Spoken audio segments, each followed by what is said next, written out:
Breaking news out of Spain today. A 10-ton crane crashes to the ground, narrowly missing commute traffic.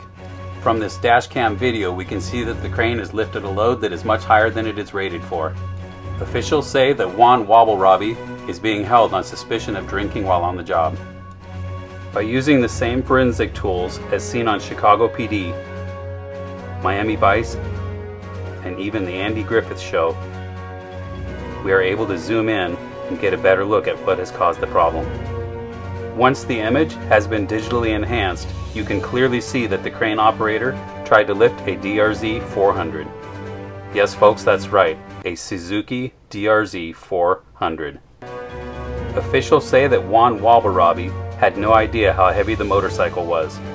Fortunately, the DRZ has not suffered any damage. The owner promptly jumped on and rode a dank wheelie all the way home, and he plans to part it out tomorrow morning.